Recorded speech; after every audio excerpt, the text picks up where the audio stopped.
And now I stay asleep until the nightmare's natural conclusion, which provides you with some closure. You're like, oh, he stabs me at the end. Okay, plot twist, M. Nightmare Shyamalan. I used to be a really toxic girlfriend. I've worked on it a lot in therapy over the years. I was a nightmare in my 20s. I was dating a guy once in my 20s, and we were laying on the couch one night, and we weren't fighting, and I thought that was weird. So I turned to him, and I said, hey, babe, if you found out that we were cousins, would you break up with me? And he goes, yes. And I was like, whoa, fast. No follow-up questions. You're just out like that. He goes, it's illegal, Taylor. I'm like, so are mushrooms, and we did those. Now you're this law-abiding citizen just because we're cousins? He goes, you're so wrong about this. Ask anyone we know. So I texted the 3 happiest couples in my phone. And I said, hey, if you two found out you're cousins, you didn't know when you met, you haven't known this whole time you've been together, you have the same relationship you've always had, but whoops, you're cousins. Would you break up? And they all wrote back, do we have to tell anybody? And I showed him my phone and I said, that's what love looks like.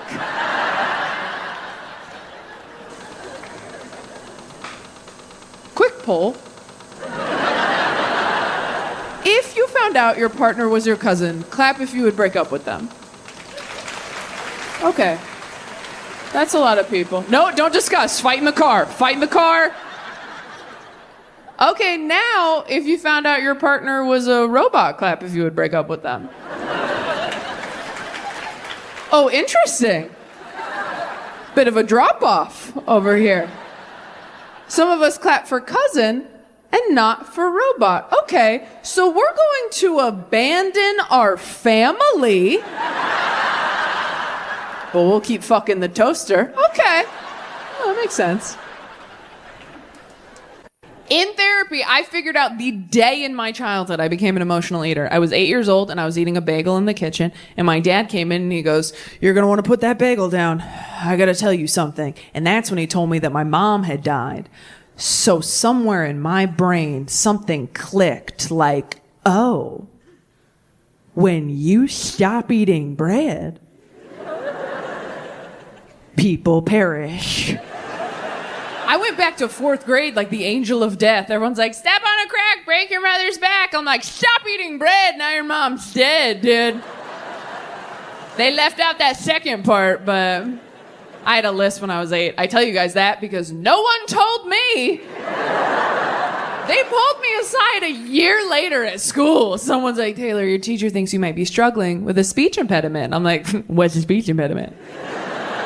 Are you sure you have the right person? Because I'm crushing it out there. And they're like, you didn't do anything wrong. You pronounce your words a little differently. Like you say sh instead of s for your S's. Does that make sense? And I was like, I'm pretty sure I would have noticed if I said sh instead of sh. Hope you find who you're looking for. If you have any follow-up questions, I'll be on the seesaw.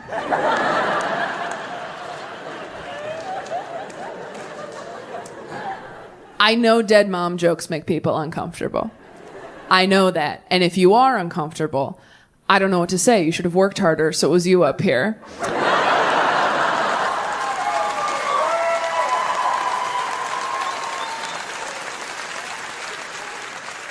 No, honestly, I never want to make people feel uncomfortable with that information. So much so that I used to lie to everybody growing up. I used to tell everybody that my parents were separated so I wouldn't have to say my mom's dead.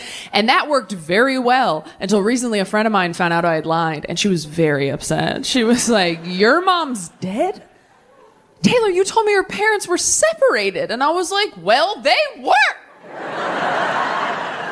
By Jesus. Both her parents are alive, so she has no idea how funny that is, but she'll get it eventually, right? Like, that joke is a slow burn. Kind of like cancer, which is what got mine. Hey-o!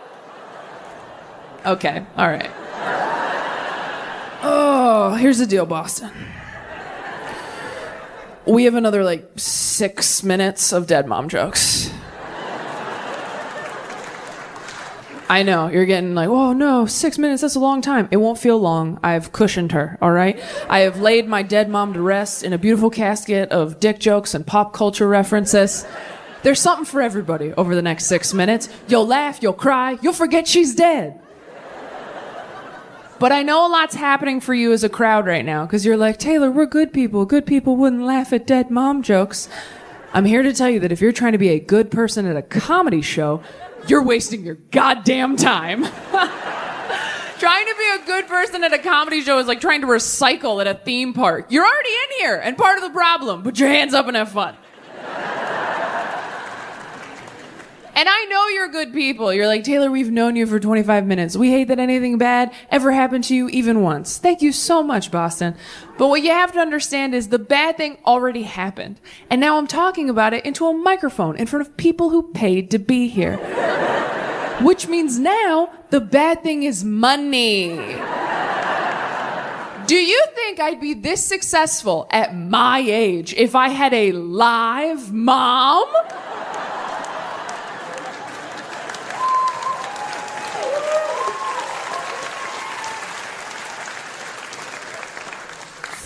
No. I'd be a creative writing teacher who loved myself, and I'd be sitting in the dark with you peasants, okay? She's in heaven. I'm on Netflix. It all worked out.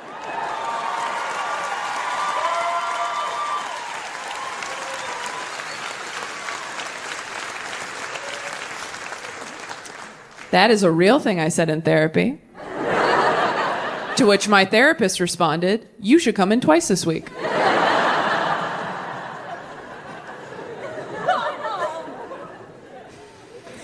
Some people get sad because I was 8 when it happened, but 8 is a great time to lose a parent because you're so stupid, you barely know what's going on.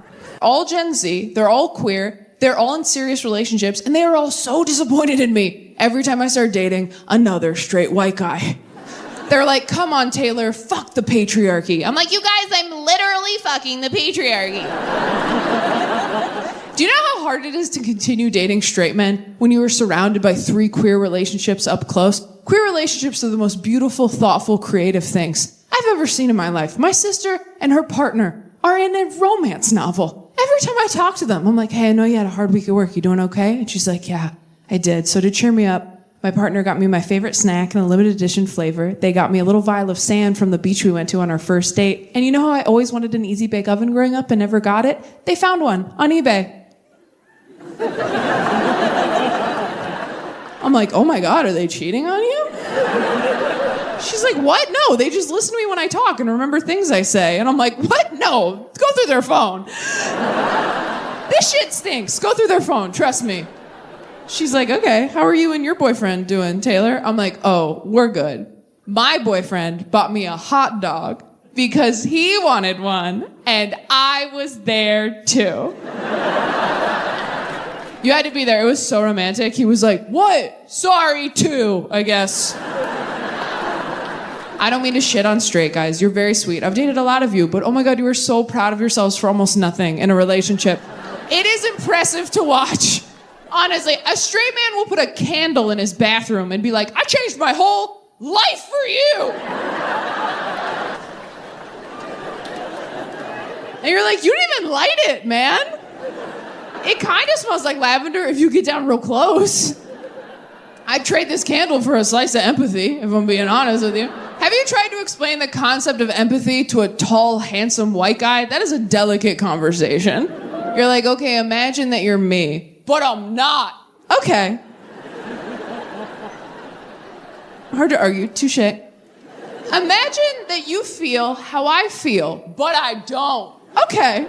Imagine that you could feel how I feel. I never will. Okay. Imagine you're a basketball player. Okay. What else? I like this game. Fine. All right. So in this analogy, you're a basketball player. And you're a really great teammate. How about that? You love your team. You're loyal to your team. You do everything for your team. And your team is not noticing. Your team is not appreciating you for all you do, for the MVP that you are. And this week, your team forgot your birthday. Now, how does that make you feel? That sucks. Yes. Try and get a hot guy to empathize is like try and get a woman to come. They're like, nobody move! We're so close. It's a car alarm. It's a car alarm. Stay focused, please. Work so hard. So anyway, I've been trying to figure out if I'm bisexual or if I just in that joke that I have trouble sleeping, DC. Please, for the love of God, do not DM me articles after this show. I know you mean well, but I promise you I've read every sleep article out there. 3 ways how to sleep better. It is the same recycled tips. Over and over and over. Get a light lavender mist to spray on the cold side of your pillow at twilight. What am I, a witch? Make sure it's really dark and quiet in your room at night. Oh my God, it's supposed to be dark? I'm such a dumb bitch. I've been sleeping under a disco ball because vibes. I didn't know. Okay, dark, quiet, check. Fixed! Why not leave your cell phone in a different room at night? Why don't you put your baby outside?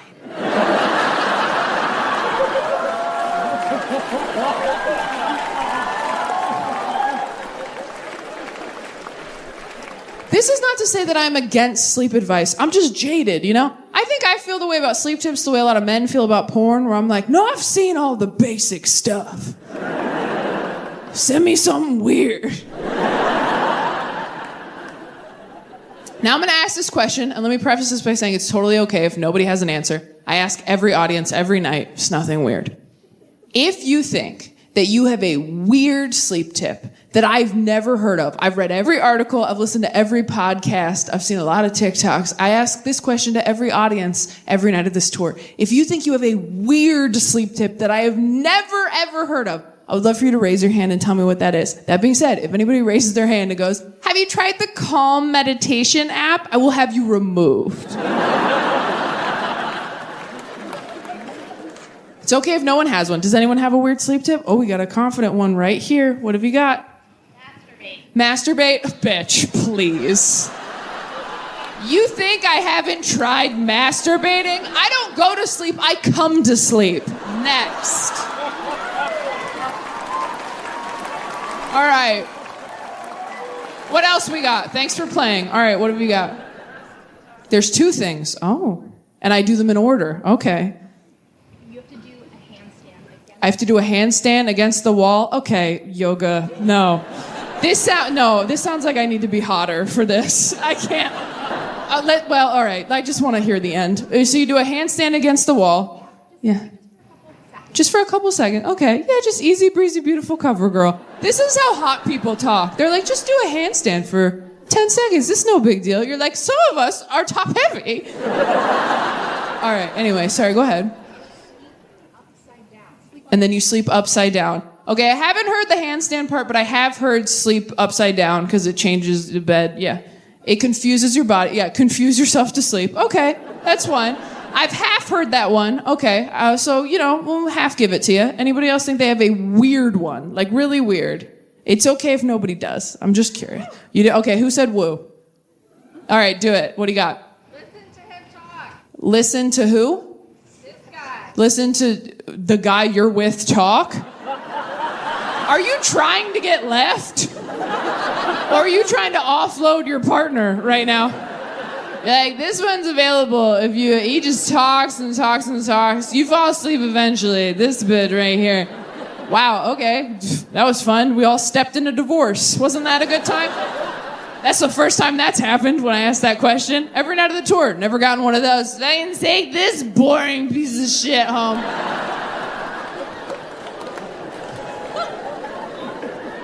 All right, this is the last one. What do you got?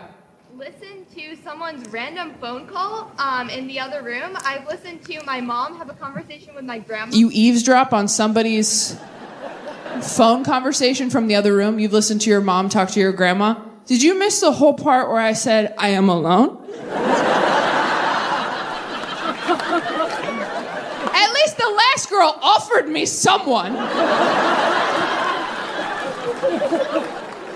Have you tried falling asleep to the sound of people who love you in the other room? I would that I could! Okay, well, those hurt my feelings. I'm gonna tell you the best one I've heard on this tour. That's when I heard on this tour. It was a few months ago. There was a woman in the front row. She raised her hand. She goes, I have a weird sleep tip. I said, what do you got? She goes, when I can't sleep, I lay on the floor in the kitchen for 10 minutes. And I was like, okay. And then what happens? She goes, then I get back in bed, I go sleep. This poor girl, abusive parents herself. She's like, oh, I turned 30 2 weeks ago. And that means, thank you. And that means that I have spent the last 14 years of my life trying to get good at this, trying to get good at stand-up, trying to have the career that I am now fortunate enough to have. Thanks to all of you, honestly, yeah.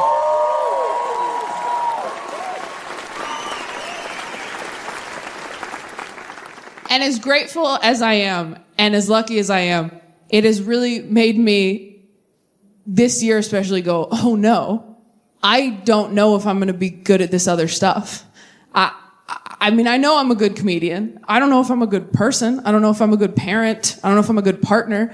This hour of material that I'm doing right now, that's like, can I have it all? I don't even know. This is not a bit, DC. I am genuinely concerned. Because I know how hard it is to do this job and be in this business and have a family. I see how hard friends of mine work at it. I also see how little work people put into it. There are a lot of people in this business who are like, you can have kids and travel. They got FaceTime now, which feels like tying your dog up outside a coffee shop and going, I can see him through the window. He's okay. And I still have a lot of childhood shit that I'm working through on my own. I don't want to put that on a kid, right? Like, I was watching a TED Talk recently. Sorry, I was watching a TikTok recently. I always get those confused.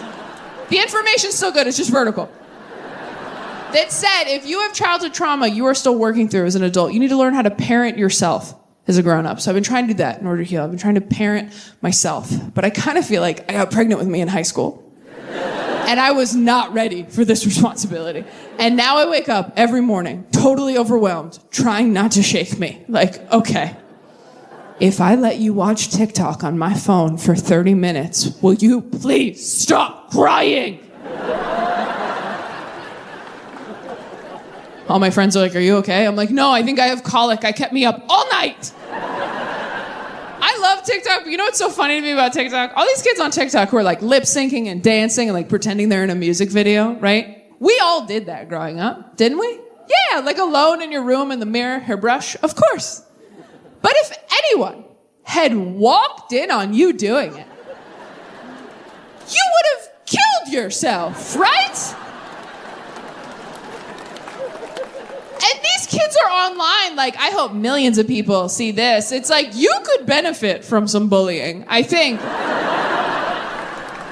Might have overcorrected a bit. But I do have a lot of friends who are getting married and having kids, and, you know, they're condescending as hell. It's so funny how the same girls who used to wake up drunk on train tracks are now like, I don't know how you stay out past 10 p.m. Your lifestyle's really unhealthy. I'm like, I've seen you snort coke off a rusty bike rack. But you keep sniffing that baby's head like we all forgot.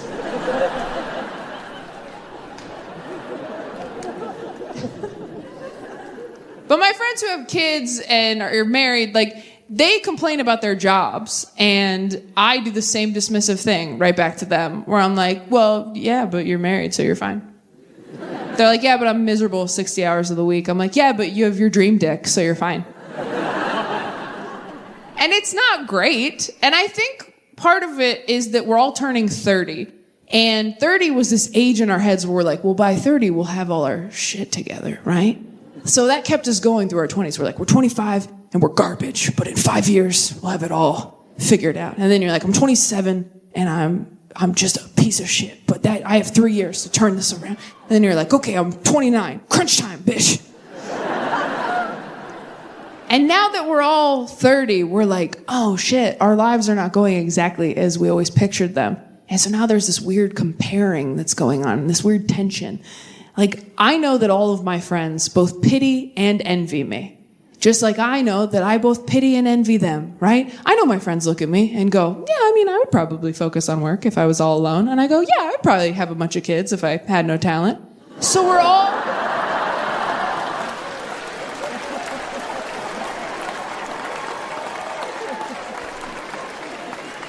it's not healthy per se. But I do think it's good to focus on what is going right in your life. I think that that's gratitude. I think that that's important. And it has gotten me through a lot of weddings and baby showers to have my dream job. To sit in the back row like, yeah, whatever. Have your bullshit love party. Hope it works out. I'm still gonna have the coolest job of anybody you know. And that was true until somebody married an astronaut.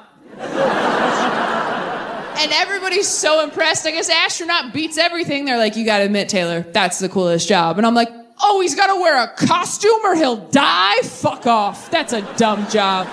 Now, if I can't breathe somewhere, I don't go there, Dan. That's just science. Dan hasn't even been to space, you guys. He just goes to work and practices space. That's his job. He goes in, they put him in a roller coaster ride. They're like, don't throw up. He's like, you got it, Captain. What a hero. I'm not. I'm running into obstacles I never thought I'd face. I got dumped by a polyamorous person. You ever been dumped by a polyamorous person? It sucks. It's like getting fired from a part-time job.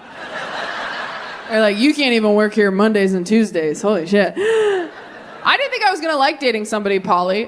She was poly. I was busy. But it actually ended up being the most honest, transparent, communicative relationship I'd ever been in. And I was totally in love with her. And she dumped me because I worked too much. And let me tell you something, Grand Rapids. When I started dating a polyamorous person, I did not think it was going to end because my lifestyle didn't work for them. I know some of you don't believe me. You're like, there's no way you liked being poly, Taylor. You are not cool. You reek of monogamy. I bet you masturbate to Bridgerton. And you know what? I don't. I have, but I don't. That joke's not going in the special. There's no way. No. That's way too vulnerable to put on Netflix. We'll not be doing that. Unless it helps the algorithm. We'll have to talk about it. If Netflix was like, if you liked Bridgerton. Listen to that.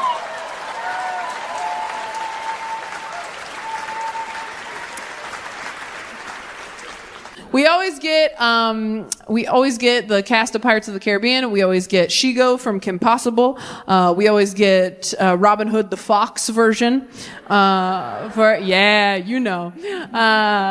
And then people always ask what my queer awakening was. And my queer awakening, I figured out because I was watching home movies of me as a little kid. And I found this video of me talking to my mom when I was like 3 or 4. And do you guys remember the girl deer from Bambi, Pauline? Okay, so apparently Pauline was my queer awakening. And we do have the footage. Why is he best? Because he's just the best. Well, what about Pauline? Isn't she the best too? Yeah, she's very pretty. She makes me like a hot dog in a pan. She makes you like a hot dog in a pan? My goodness, what does that mean? I don't know. Thank you so much, Grand Rapids. I cannot thank you enough. One more time for Sophie Buttle, everybody. I actually did get into a new relationship pretty quickly after I called off my engagement. I wasn't trying to. I really wasn't. A lot of my friends were like, you should stay single for a while. You should maybe get a cat. And I was like, hard pass. I have never left an interaction with a cat feeling better about who I was. Every cat reacts to people the way I react to seeing girls I went to middle school with in a Target. Just like, oh no! Like that's every cat. I don't want to come home to that energy. But I wasn't looking for a relationship. I was trying to have like a fun, sexy fling, which doesn't usually go great for me because I have this round, wholesome face that people think they should build a life with.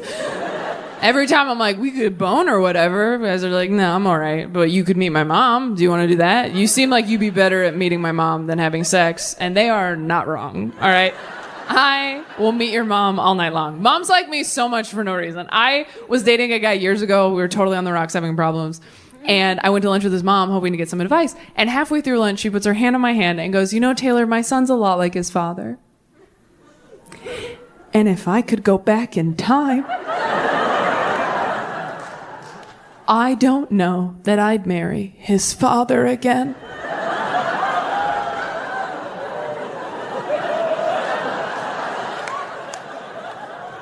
And I was like, are you saving my life in this Panera Bread right now? It was like a movie when an older character sacrifices themselves for the good of the journey. Like, she Gandalfed me. She's like, fly, you fool!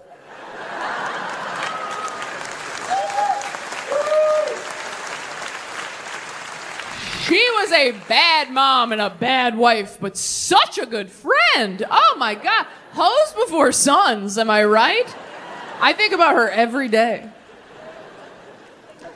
And my boyfriend wasn't looking for a relationship either when we met. Straight dudes usually aren't, you know? Women are surprised when they find a guy who can make them come, and straight dudes are surprised when they find a girl who can make them feel genuine feelings in their heart. Like, women are like, he got me off 3 times, and guys are like, I mean, I just fucking like her, dude. Like...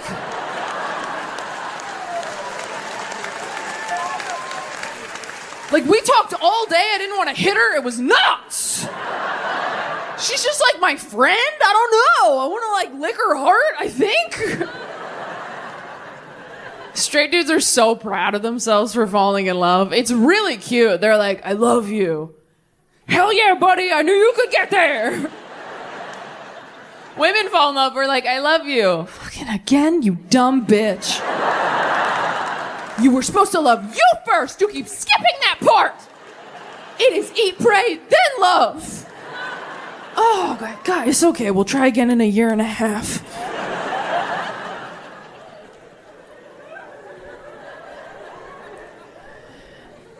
My boyfriend is 7 years older than me because I need to get back at my dad for some stuff. Older guys are just better. They're just better. You never have to ask them to buy Pepto-Bismol. They just have it in the house. They pull it out after dinner like a nightcap. Like, you want some pink juice, baby girl? You're like, yes, they would. Cheers. Older guys don't call you things like cute or hot. They call you things like stunning, gorgeous, shit with syllables. Things that would take a 20-something guy a little while to settle down. And older guys aren't, like, cute or hot either. You know, they're handsome, distinguished, like old pictures of your grandpa you shouldn't look at too long.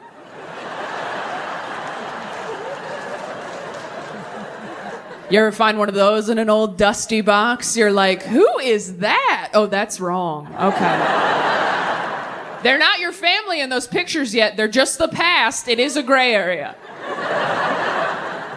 Oh, I'll get weirder. You ever see a picture of your parents when they were young and hot and you get like weirdly mad because you know they would have never dated you? I saw a picture of my dad in college football once. I didn't talk to him for 3 weeks. I'm like, you would have left me at a drive-in, you Danny Zuko piece of shit. He's like, what? I'm like, I can't hug you for a year and I don't want to talk about it. My favorite thing about being on a network TV show is that they would bleep all the bad words and cut some of the more raunchy stuff, which means that my religious grandparents could watch the show and it wouldn't hurt their ears as much as my stand-up does. Not to say that my grandparents aren't supportive. They really are. I think that they're doing a really good job trying to understand where their liberal, agnostic grandkids are coming from. I can't stand it when people are too hard on their grandparents. If your grandparents are trying to understand you, you got to give them some grace if they mess up here and there terms-wise. When people are like, oh, well, my grandma cannot remember my pronouns. I'm like, does your grandma remember her address? Grandma's got bigger fish to fry. The light is coming. Also, do you know how old your grandma is? I don't. Mine's been 62 for 40 years. Also, you're taking more pictures of your grandparents than you ever have before, and they've got to know why, and that can't feel good.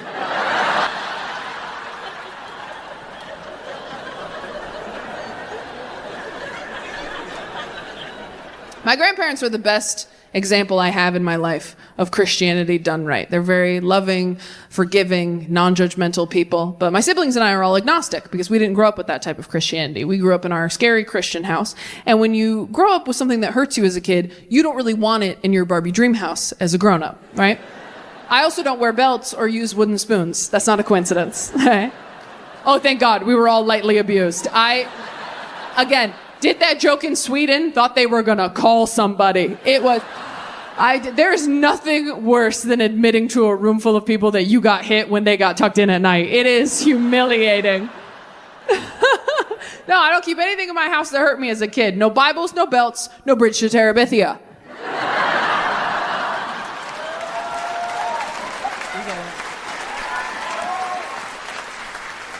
I'm hoping the author sees this and writes me a personalized apology. I do think that when you grow up in a scary religious environment, you spend a lot of your young adulthood untangling who you are from who they wanted you to be. Like, I just came out really good. That was not the feedback I kept getting from romantic partners, by the way. That's not what finally made me get help. Every guy I've ever dated has told me I have trust issues, which is something liars say when you're onto them.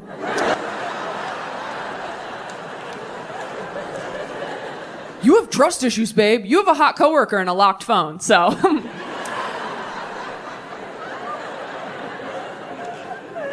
I have trust issues, but I earned them, okay?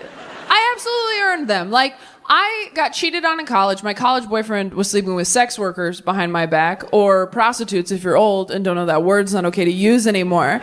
Sometimes older crowd members can get confused because they're like, what is a sex worker? Is that what my granddaughter does on Instagram? And you're like, no. She's just hot. That's a FabFitFun box. That's a different thing. Your granddaughter that's not a job. That's not real. You can't say prostitute anymore. Calling a sex worker a prostitute is like calling a comedian a clown. You're not technically wrong, but you are a fucking asshole. So. But I told my therapist I got cheated on like this, and she didn't say what I wanted her to say, which was, poor baby sweetie, this session is free. Instead, she goes, well, you might be a self-fulfilling prophecy. And I was like, oh. And she's like, no, it's a bad thing. And I was like, oh. Well, then could you say I have self-fulfilling prophecy?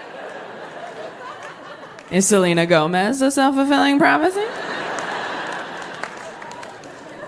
And I said, what does that mean? I'm a self-fulfilling prophecy. And she goes, well, sometimes we expect someone to treat us poorly, so we treat them like they're going to treat us poorly until they do. You thought someone was going to cheat on you, so you treated them like they were going to cheat on you until they did cheat on you. And then you were like, see? And I was like, oh, so I'm a witch.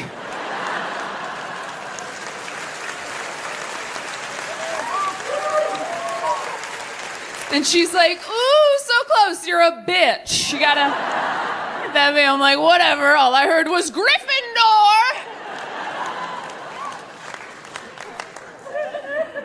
I am working on my trust issues. I was so much worse when I first started seeing my therapist. I told her, like, first session, I was like, the guy I'm dating keeps answering my phone calls, hey, beautiful? And she's like, so what's the problem? I was like, I mean, I don't know yet. But when I find out who beautiful is, she's like, do you think it might be you? I was like, I'm sorry, I thought we were here to work. I think I'm cute or whatever now, but I was an ugly kid with honest parents, and that shit stays in your bones, all right? If you were an ugly kid with honest parents, I don't care how attractive you grow up to be. At any point, if someone's like, you look really nice today, you're like, yeah, whatever, I know the goddamn truth. When I was 10, I said, Dad, am I pretty? And his response was, look. I'm not the best looking guy, right? No, but I wake up every morning and I try. I take a shower, I put on a nice suit, and I do okay. And then he went to work. And I became a comedian, I guess. That was his response to his 10-year-old daughter. Just like, you and me, potato face. These are the cards we were dealt. Get clean and match. That's all you can do. Don't sleep on wet hair. Can't do that. Maybe wear a hat sometimes. Cover up some of that head. I'm sorry, there's so much of it. I think I'm pretty. I have a big head. I know I do, because every guy I've ever dated has made a point to be like, I love your big head. That's my favorite thing guys do when they compliment the thing you hate most about yourself. They're like, I love your soft arms. You're like, okay. Yeah? I love your weird balls. How does it feel? How does it feel to be accepted?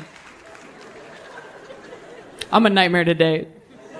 Anything nice you do or say, I'm just like, whatever. I dated a guy once who told me that flirting with me was like punching water. And I was like, why? Because it's pointless or because you look stupid doing it? He's like, did you hear it? I'm like, I heard it that time. Yeah. And then he cheated on me. So, prophecy fulfilled. I can't help it. At the beginning of a relationship with a guy, I just assume anything nice he does is a move he pulls on everybody. And I'm not gonna fall for your choreography, sir. I'm like, oh, is this your move? You open the car door for me on the date? This is like your move. This is how you do it. It's cute. Bet that works a lot. Oh, is this your move? You go with me to my grandpa's funeral, hold an umbrella over my head in the rain? This is like your move. This is how you do it. Like, oops, don't get wet. Oops, I am. Whatever.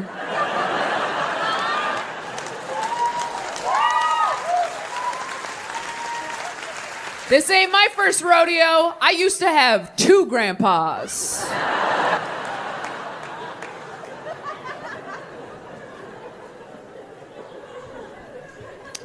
Oh, is this your move? You die next to me in a hospital bed at 86 years old, holding my hand for all eternity? This is like your move? This is how you get pussy? He's like, we've been together for 60 years. I'm like, you're a fuckboy, and I know it.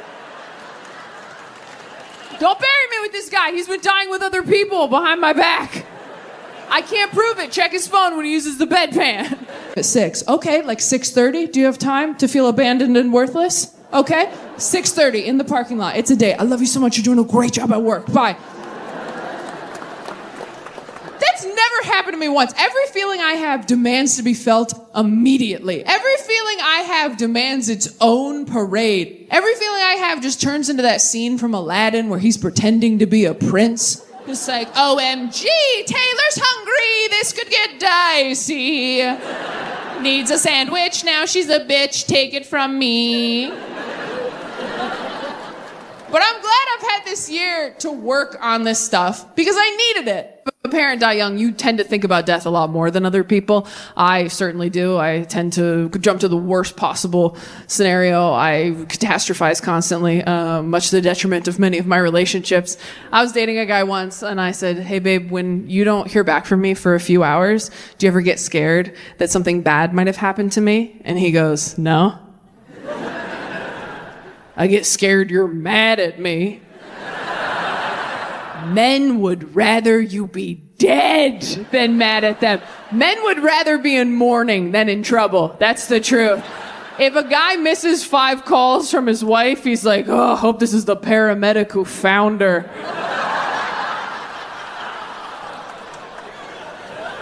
I also wish that joke didn't work. You know what's so funny to me about men who kill their wives? What? Well, just wait. What's so funny to me about men who kill their wives is like they think they're gonna get away with it. And it's like, dude, you've never planned a goddamn thing in your whole life. You've never made a dinner reservation and now you're gonna hide a body? This is quite the maiden voyage for event planning, dude. Maybe start with a potluck. I do think I've spent a lot of my life being really scared of death. I called off my engagement. Don't do that. Your happiest married friend doesn't remember what it's like to be heartbroken. She's like, well, what are you going to do now? You going to get back out there? Are you seeing anybody? And I was like, nope, just going to focus on my career for a little bit. And she's like, well, why can't you focus on a career and a relationship at the same time? And I was like, how do I explain this in a way you might understand? Why can't I focus on a career and a relationship? Have you ever been on the freeway in traffic and your lane stops, but the one next to you keeps moving, so you get in the one that's moving, and as soon as you get the one that's moving, that one stops, and the one next to you starts moving again. So you get back in that first one, because that one's moving now, and as soon as you get back in that first one, that one stops again, and the one next to you starts moving. And after you go back and forth a few more times, at a certain point, you're like, okay, is it fucking me?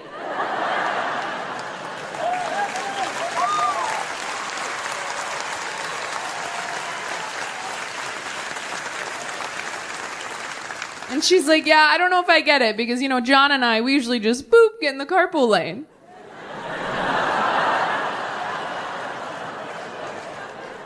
And I was like, where's your baby? I'm gonna drop it. I like that you can inconvenience your family after you're gone. That's fun for me. Because who's gonna say no to taking your ashes home, first off? Like, oh, I couldn't possibly, there's no room at my house. We're full up on haunted cups. Like, nice try, take me home. I'm so small, right? And then if you want your family to spread you somewhere, depending on how you feel about your family, that's where you send them, right? So if you love your family, you're like, I'd like you to spread me in Hawaii over 7 days of PTO. That's what I'd like. Love you guys, miss you. And then if you don't like your family, you can be like, have you been to Toledo?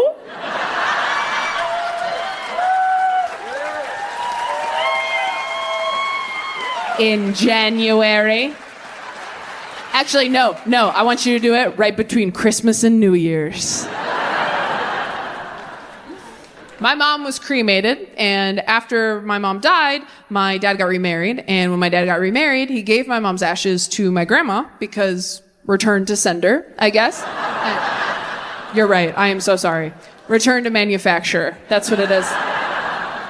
And his reasoning was, he was like, look, I'm getting remarried and I can't take these into another woman's home. And as his daughter, I was like, yes, you can. But as an adult woman now, I'm like, oh, no, you can't.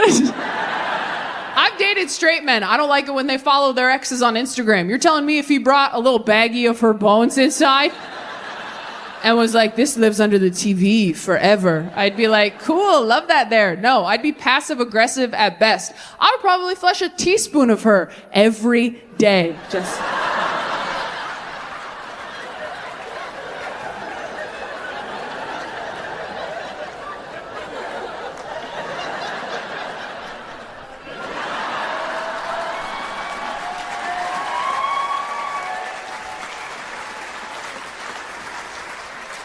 Until one day he picked it up and was like, the urn feels lighter. I'm like, maybe she lost weight.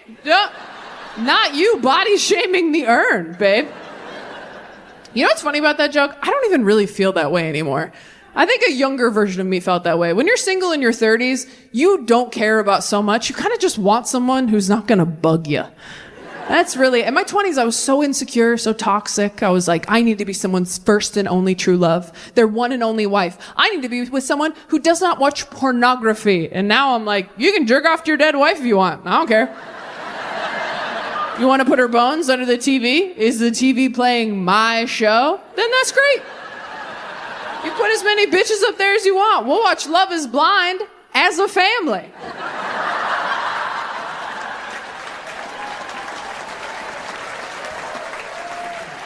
I told my buddy Dustin that, and he goes, what if you married a guy who was still in love with his dead wife? And I was like, she's not coming back. That's his thing to deal with. You know, lock yourself in the bathroom, smell her shirts, cry it out. But we're going to Chili's at 5.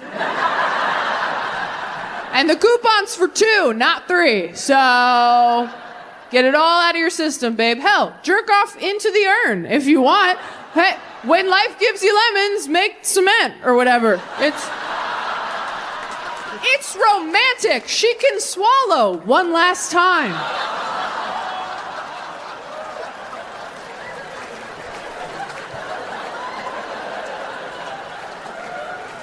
Shame on you for laughing at that. I do think my biggest issue with church wasn't that they wanted us to save people. It's that they wouldn't let you make a good point, right? Anytime you were growing up in church, you were like, well, you have to admit, it was pretty messed up when God did this in the Bible. They'd be like, well, that was the Old Testament, you know? That was before God stopped drinking. Like, that was a different guy. Yeah, he's kind of a fuckboy back there, and then he had a kid, and he's like, I'm different now, you know? He's like, I was in a fraternity. Of course I was drowning people. Like, people change. Anytime you had an unanswerable question at church, they always said the same thing. They'd go, that's a great question. And we can ask God that when we get to heaven. Which, like, if you were God, how pissed would you be that they were sending people up to heaven like that with a bunch of questions for you? You're God. You made everything and everyone. You probably just want to do the ta-da, heaven part. And now every time someone dies, you have to do a press conference? Every time someone dies, you're like, hey, welcome to heaven. They're like, okay, but first, God, when a kid dies, right, and they didn't say the prayer and they didn't get saved, that's an automatic heaven, right, God? You wouldn't send a kid to hell, right, God? Right, God? Right, God? Right, God? And God's like, fucking...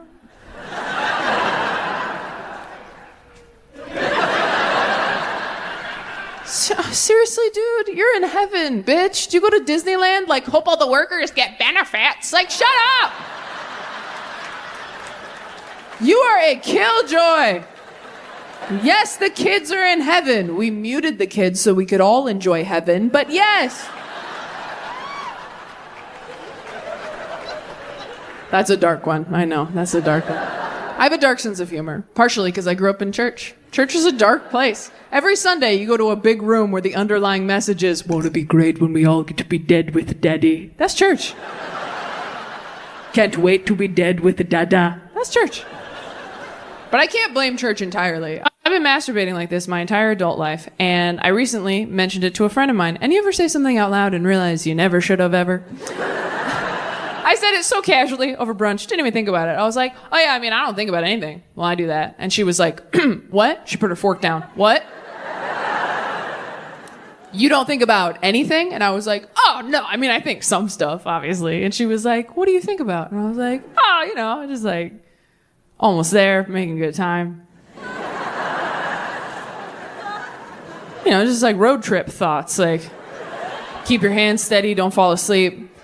Can't wait to get there so I can eat. Better hurry up, Taco Bell's gonna close, you know.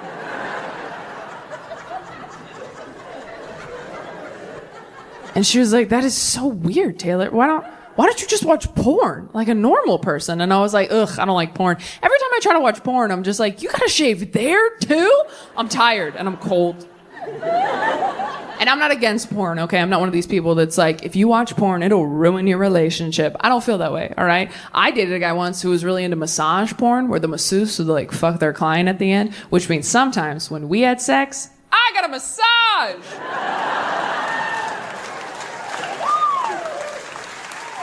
That's an example of porn working for you. But my friend was like horrified. She was like, Taylor, this like monk masturbation thing you do, it is so much creepier and weirder than any porn I've ever seen. And I've seen most of it. And she goes, there are so many different options porn-wise on the internet now. You just go home and Google porn for women, okay? Just do it, I promise. Porn for women. And so I went home and I Googled porn for women so I wouldn't be weird at brunch.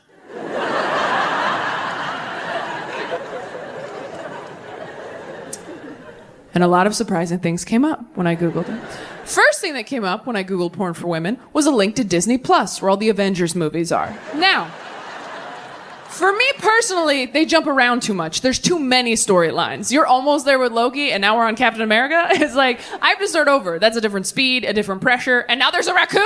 No. The second thing that came up when I Googled porn for women was a website where real-life couples are uploading amateur sex tapes. Yeah, real-life couples are like, hey, we're so happy and in love. We thought that we would film ourselves making love and then put it online for you, a lonely person. Is it working? Are you wet? And you're like, not in the right place. No.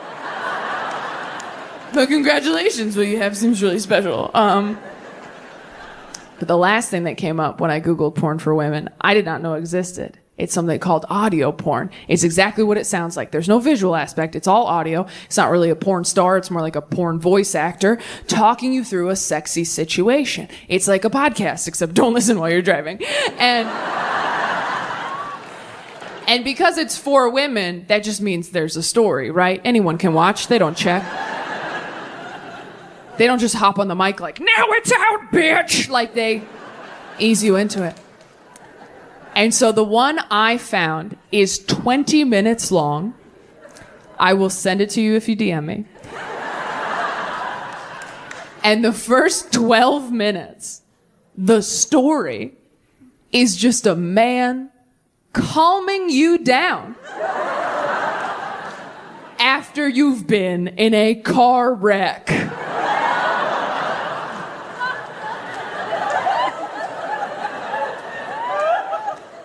That is the foreplay. And you guys, I came so hard. I mean, I didn't even make it to the sex part. It was the comfort alone. He's like, it's okay, take some deep breaths, don't worry. The insurance companies will figure it out. I'm like, oh my God, that's right, that's why we have insurance. By the time he was like, what else can I do? Should I go down on you? I was like, nah, man, I got Allstate. I'm in good hands. But I had to make a lot of decisions when I wrote my will. I had to choose who was going to pull the plug if I'm in a coma. So I picked my sibling Bryn, because they are going to inherit my money if I die. And I was like, earn it, dude, right? I go, you decide when that money drops. And they were like, okay, well, if you're in a coma not responding to anything, what do you want me to do? How long do you want me to wait? And I was like, here's what I want you to do. I want you to start Parks and Rec from the beginning. And I want you to keep it playing all day, all night in my hospital room. If we get to the end of that show and I have not woken up yet, start The Office.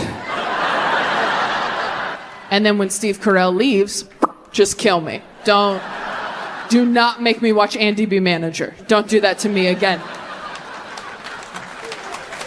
Don't do that.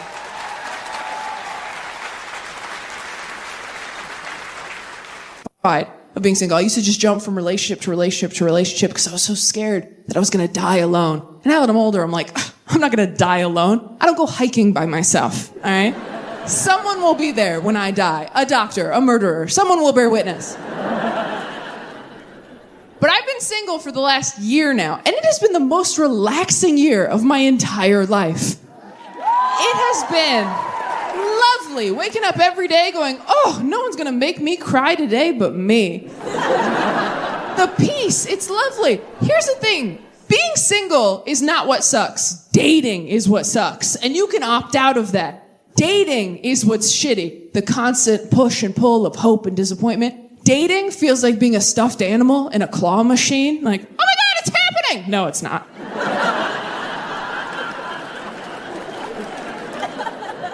Oh my God, here we go. Wow, can't believe I told people. That's embarrassing. And you're just moving me over to get to something else. I understand. I get that.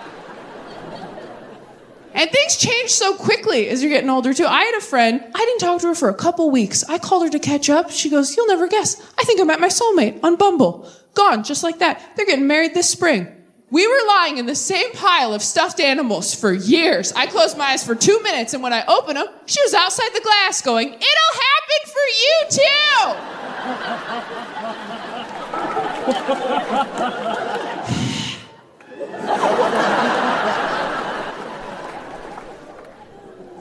I love being the neutral friend who's not dating, because as you get closer to 30, breakups get more and more devastating. Half my friends are getting engaged, and the other half are going through the worst breakup of all time with the person they thought they were going to die with, which means half the phone calls I get are, I'm getting married, and the other half are, I'm getting old, and I'm like, I am getting Taco Bell. Who wants something? Taco Bell, good for every occasion. Nothing will make you more grateful to be single than watching your friend go through a devastating breakup. That's messed up to say, but it's the truth. I have a friend just went through a breakup, still follows her ex on social media because they're trying to be mature and evolved. Rookie mistake. Her ex just posted a photo of him and his new girlfriend, who is a model. I know, don't worry, we all called her. We're like, hey, how's it going? Have you been online today? Because we were thinking maybe doing like a no screens day. We were thinking maybe we just power down, get a quilt, find a field, maybe crack the Bible open one more time. I don't know. She's like, I already saw it. We're like, oh, we're too late. Okay, are you okay? She's like, no, honestly, I wish he was just like dating a man instead. And we're like, oh, you are so problematic, Trish. Why? Why would that be better for you if he was just dating a man instead? She goes, no, listen, because then if he dumped me for a man, it would be like, well, okay, then he just wanted something that I could never be. And we were like, well, yeah, I mean, that's kind of... No.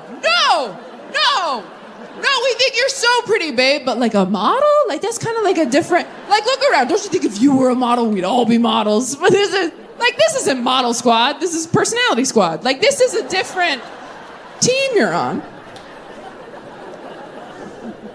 We have another friend who just got cheated on, which is crazy. You can't cheat anymore. It's not the 90s, you idiot. Your phone is tracking your every movement. You're going to get caught. You're going to go out and buy your side chick flowers. Your wife's going to get a text from Bank of America like, we noticed that Steve was being thoughtful? That just seemed like suspicious activity over here at BOA, because we know that POS. I think it's important to hang out. Thank you for coming to this. You did not have to. AI is getting pretty good. It's getting way too good. I don't trust it. My iPhone started capitalizing the G in God again without asking me. Did that happen to anyone else? Yeah, I don't know which update it was, but all of a sudden my iPhone's like, did you mean King of Kings? The robots are coming and they love the Lord. Are you guys worried about the robots? Are you concerned? Yeah. Have you looked at the people in your life? Your friends, your family, and then back at yourself and gone, uh-oh. I really wanted to marry, and when it didn't work out, I was devastated. I said, really? I didn't know about this. And my dad goes, I did. She talks about him all the time. And I was like, well, wait, who was this guy? What was his deal? And she goes, well, he was really cool, actually. He was an Alzheimer's scientist. And my dad goes, notice how that's not cured yet.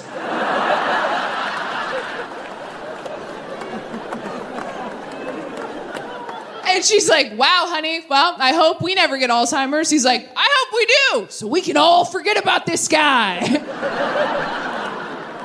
I used to be way too loose with who I asked relationship advice from. I used to ask people in the audience, total strangers. I asked a couple in the front row of a show once, 2 couples therapists who had married each other. Which, I know, you ever see like quadruple stuffed Oreos and you're like, enough, right? That is a hat on a hat. It's excessive. But I was like, wow, 2 off-duty couples therapists. You gotta ask them, right? I said, do you guys have any advice for people in relationships, maybe people who are fighting a lot? And they said, we do. You know how a lot of people have a safe word to stop sex? Everyone needs to have a safe word during fights. So I asked a married friend of mine, I said, do you guys have a safe word for fights? And he was like, what? I'm like, it's a word that when you say it during the fight, it stops the fight. And he goes, oh yeah, we have one of those. I said, really? What is it? He goes, cunt.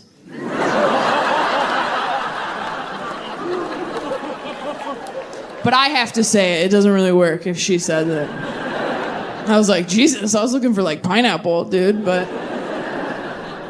I used to ask people for relationship advice after breakups because I thought that was me working on myself, but it really wasn't. It was just me trying to figure out how to get into another relationship as quickly as possible so I wouldn't have to work on myself. The reason people don't want to be single for long periods of time is that once you're single for a little bit, you start to notice, ooh, some of the issues in my relationships are still here.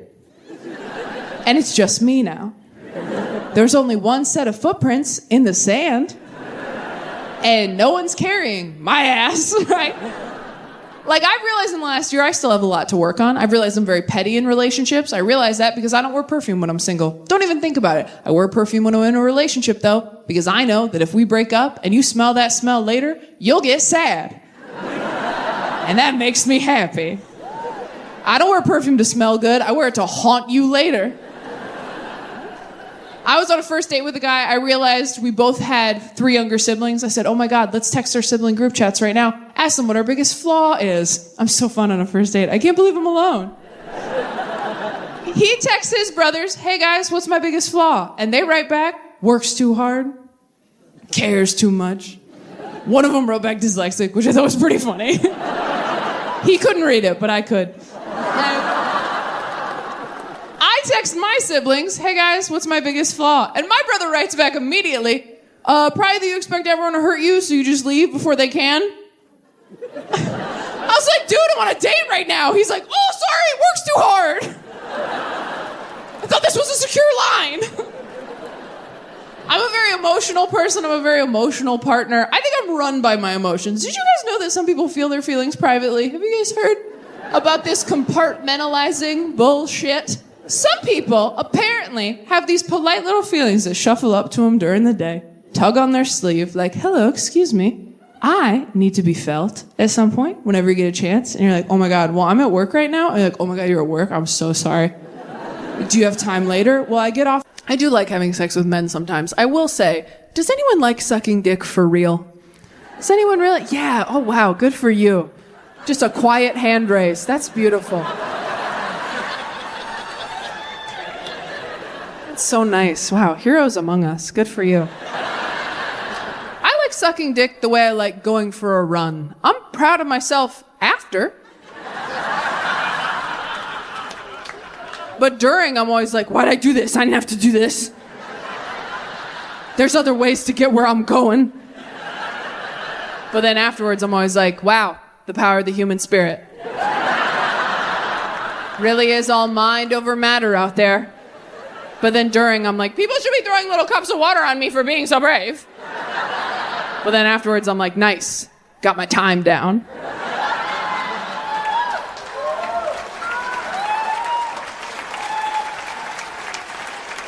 We're trying to get faster, not better. I remember I was so scared to start going down on women. And then I went down on a girl for the first time and I was like, oh my God, that was so much better. I was so mad at my whole life. I was like, you're telling me this whole time I could have been licking ice creams. And instead I've been swallowing swords? Could have been living like a child on the boardwalk. Instead, I've been living like a carny with something to prove.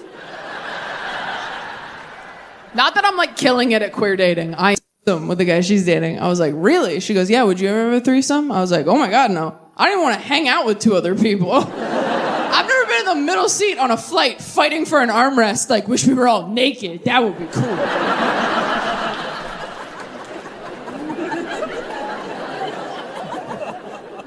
I don't even think I could date an extrovert again. I dated an extrovert once. We moved in together. The first week we lived together, he's like, hey, what if we had some people over? I was like, look, if you don't want to be with me, just say so.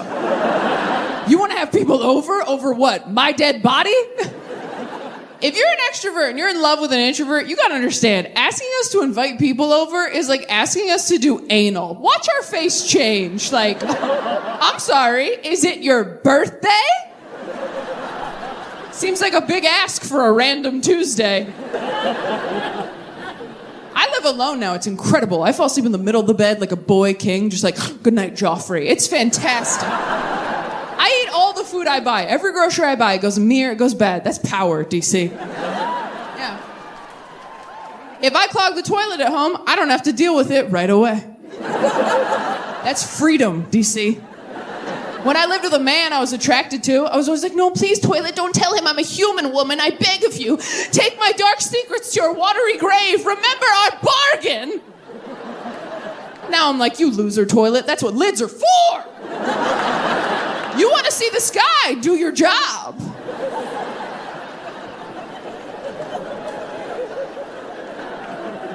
I was so afraid of being single all throughout my 20s. I was terrified as queer in the last couple of years. And, oh, thank you. Thank you. That's really nice of you. Because let me tell you, coming out as bisexual at 30 feels like saying to a waiter, by the way, it's my birthday. And they're like, cool, sing to yourself. You're a grown woman. So you're like, excuse me, I was very brave. I just came out. They're like, yeah, but the coast was clear, wasn't it, babe? Like, I would have come out sooner, but I have 3 younger siblings, and they're all queer, and they kept coming out. They just kept popping out like little groundhogs, and every time another one popped out, I was like, well, that's 6 more months of heterosexuality for me, I guess. I was also hesitant to come out as bisexual because there's a stigma around it, right? When you say you're bisexual, a lot of people assume that you are good at sex, and I'm not, guys, and I refuse to get better. All right? I'm not learning any more tricks, okay? I turned 30, I was like, shut it down. As Jesus said, it is finished. I'm hitting save progress. I'm gonna die on this level.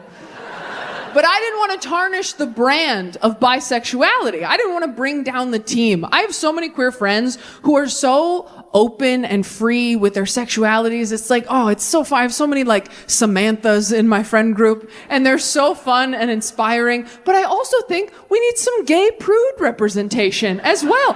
Therapy gets a lot better when you're single too, because you have time to dig into things like that. When you're in a relationship, you waste half of every therapy session going over all the shit your partner won't go to therapy for. When you're single, that's an hour of you every week. It's almost too much time. You really got to start doing your homework on your days off. After my last breakup, I was coming into therapy hot every week with ideas like, hey, you know what I realized this week? The elementary school I went to growing up, across the street from a cemetery.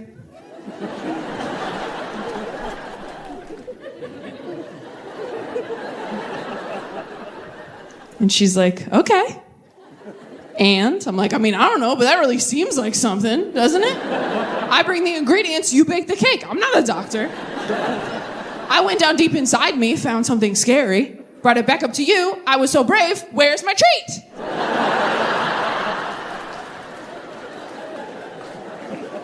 So brave. Favorite client. I really want to find out if I'm my therapist's favorite client. You can't just ask. They won't tell you. I've tried. The only way I can think to figure this out is to get in touch with another one of her clients. And then me and that client plan to call her over the weekend, separately, at the exact same time. Suicidal. And then we just see whose call she takes. We both want to end it. Who you want to keep here, Dr. S? And then whoever wins that face-off, we go to the next set of clients. And we just kind of do brackets, you know? Sort of like a March Sadness situation.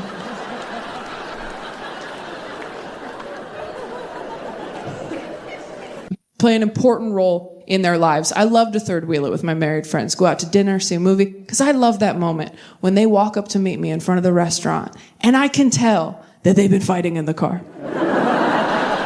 Married people think you hide it so well. You're just like, let's just table it till later. Let's just table it till later and have a nice evening. And then you come in real sweaty like, hey, it's good to see you. Glad we're finally doing this.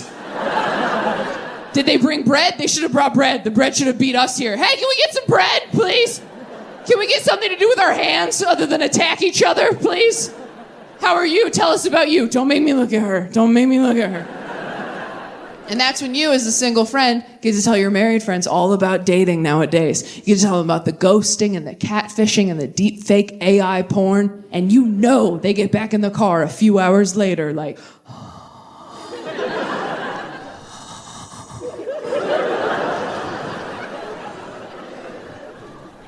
I don't say this enough, but I'm grateful for you.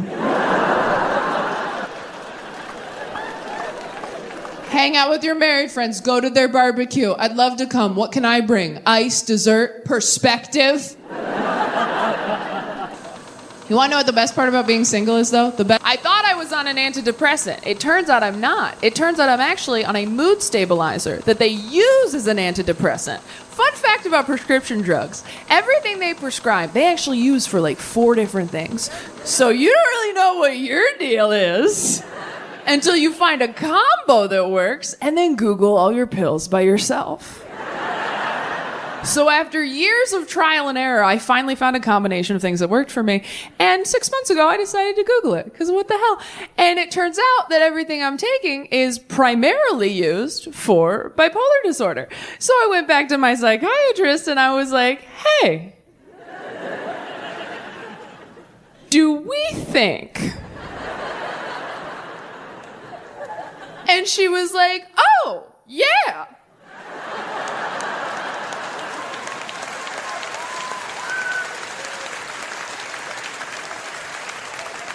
And I was like, is this how you fucking tell people?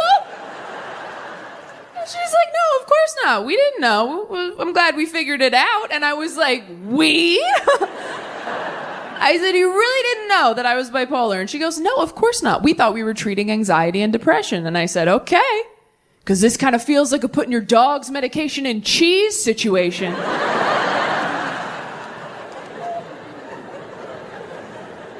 And I was like, I don't know how I feel about this diagnosis. And she goes, well, if it makes you feel better, you don't have to say I am bipolar. You can say I have bipolar, which feels a lot like someone going, I said you were being a bitch.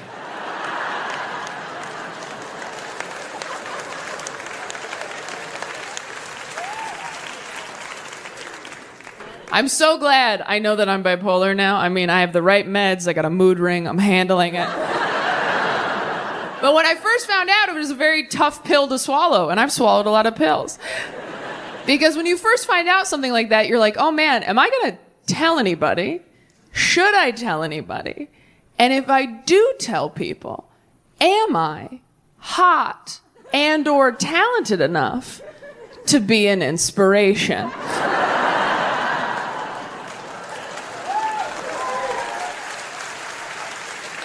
Like, if I have a thing and someone else has that thing and they find out I have it too, are they gonna feel good or bad with that information? Because when I got diagnosed, they started listing names. They were like, you know who else is bipolar? Selena Gomez. And I was like, that does make me feel better.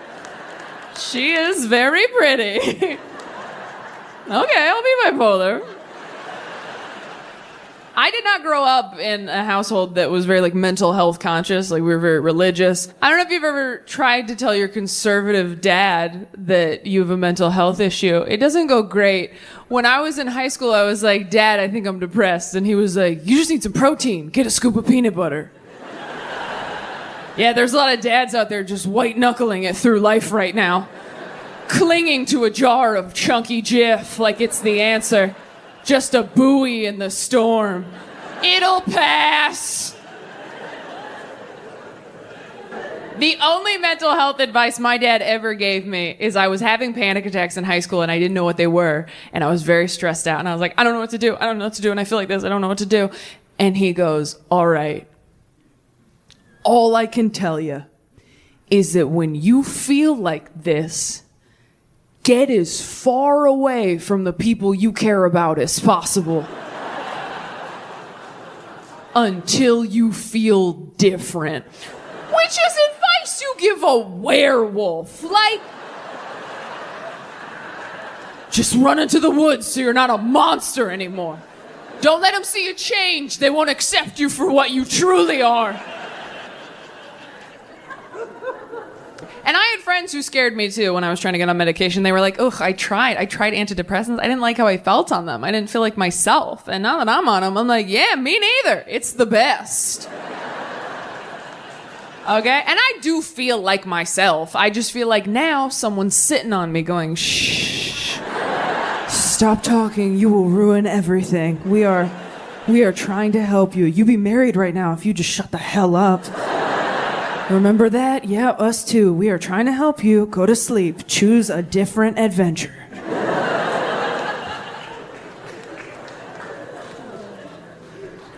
And they warn you about the side effects when you get on medication. They go, you know, your sex drive might go down. And I'll be honest, I have experienced that since I got on medication. But I can't tell if my sex drive is lower or if my self-esteem is just higher now.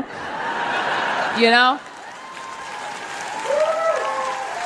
It's like, am I not in the mood or do I just not need the validation? Which is it? Because depression will bring you to your knees and you're like, while I'm down here, might as well make someone feel good. I do not want to waste a trip. If you're not laughing, congrats on your serotonin. And if you're like, what's serotonin? Don't worry, you have enough.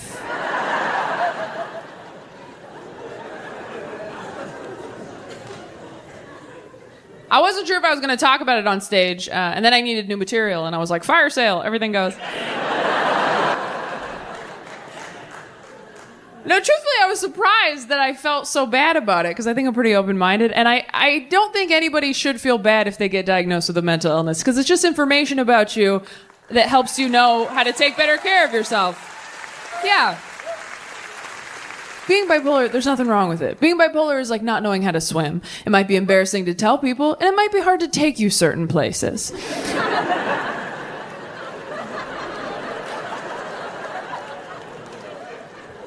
But they have arm floaties. And if you just take your arm floaties, you can go wherever the hell you want. And I know some of you are like, but Taylor, what if people judge me for taking arm floaties? Well, those people don't care if you live or die. So maybe who cares? Maybe fuck those people a little. I don't know.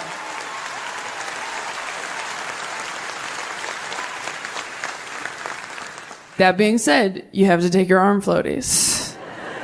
Because it's not cool to know you can't swim, go to the public pool anyway, and jump into the deep end, making it everyone else's problem. And you're thrashing around going, I'm good. They're like, you're literally drowning. And then